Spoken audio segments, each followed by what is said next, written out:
Hey, well, welcome to the KillerBee vlog series. Now, the whole plan at first was to go out and shoot some video vlog style to share with you the story behind KillerBee marketing and how we became who we are today. So here's what we ran into. We live in Central Florida. It was over 106 degrees when we were trying to shoot the first episode. The problem we ran into was the camera overheated within 10 minutes. So that kind of style isn't going to work. But I didn't want to wait any longer, so this vlog series is going to be in my office for now until it starts to cool down a little bit here in Florida. But the whole purpose behind this series here is to help you get to know who we are and how KillerBee came to be. Maybe you're someone that's thinking about stepping out and moving forward with some vision that God's given you, or you're getting ready to launch a business, or maybe you're just wondering who is KillerBee marketing and how did they even get here? Where did they come from? You're going to learn all about that in this video series. Now, let me paint the picture a little bit for you. We are a Christian-based company. I am a believer, and that's going to play into our story because I want to be truthful about who we are and where we came from. But even if you're not a Christian, you can still learn a lot from our journey. I really believe that. So make sure you stay tuned in if this is something that you're like, hey, I want to find a place to find inspiration as I launch into this journey that you're in. There's a lot to the story. Now, a lot of people look at our history and know that KillerBee marketing came to be in 2019, but the business and my journey as a business entrepreneur started way before that. Actually, we go all the way back to 2010. So let's rewind to 2018. I was the digital content director and marketing director for WAKW, Star 93.3 in Cincinnati.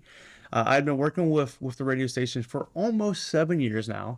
In 2018, God started giving me this vision of launching a business from all the experiences I had all the way since 2010. Again, we'll get there, but all those experiences and all the things that God had put in my life and asked me to do to step out in faith, and he was teaching me all these times for this moment in 2018 when I had the vision to launch this business full time. But it wasn't going to just be me, that it was going to be a team effort. We're going to have team members come on, contractors come on to help us help more broadcasters reach people for Jesus. Now, I'm going to be honest with you, it freaked me out. And the reason why I want to share this is because a lot of people that I meet, they wonder, how did your business take off so quickly? So quickly, your business has grown, but the truth is it didn't start in 2018. And when that vision came to me in 2018, I was terrified. Me and my wife started going out. My wife, Shauna, if any of you have met her, you know how blessed I am to be able to say, that's my wife. She really completes who I am. And she's been a huge part in encouraging me to get to where we are today. And she also allowed me to step out on faith. And her willingness was to embrace that with me. So we walked through this together. So it wasn't something that only I did and took off. It was a united decision. And in 2018, when I shared this with Shauna, I said, I have this vision to launch this business. I don't even know what it's going to be called. The original business, now get this, was called Sunline Media in 2010. Now, I thought I was being really tricky with the name because we were a business that was in line with the Sun, S-O-N. That's who we were in line with, and we did media, so that's the line we walked. It was really confusing. But when we had this new vision for the business, I didn't know what the name was going to be called, but all I know is I was scared. So me and Shauna would go out on a date night every week for about 6 months, and we would talk about this and what this would look like and how are we going to prepare for it, and was this the right move, and we would pray together. And then come in 2019, I knew it was time, and I made the decision that I was going to step out on that faith and we were going to launch this business full time. Still, no idea exactly what the name of the business was going to be. The only thing I did know is it couldn't be Sunline Media, new direction, and I had to bring some clarity to who we were and what we were all about. So here's a quick rundown of the story, because there's a piece of this that I think everybody needs to understand. If you're thinking about taking a step out and trusting God, and I can tell you this from my experience, I don't believe that you can really experience God and how much He is faithful until you're willing to step out of your own comfort zone.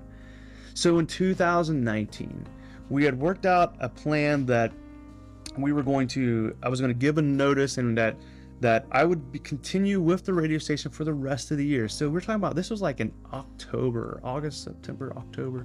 Yeah, it was actually in August. So this was actually in August. So in August of 2019, the plan was that I would stay through until the beginning of the year, of January of 2020, and help the station get everything in order. And during that same time, I would be preparing the business to launch it full time. But here's what happened. The night before I went in this day, well, we're going to announce it to everybody at the team, my wife woke up and she said, I had this dream last night. And the only thing that I kept hearing every time I woke up was this word kept sticking with me. It was absorb.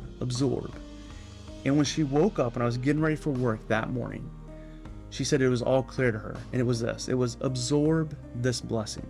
Now, we both talked about it and we didn't really know what it meant, but we knew it might not be what we think it means. So I went into work that day. Nobody had any idea. Nobody at the radio station, nobody outside the radio station had any idea what was about ready to happen. And that morning I got a phone call.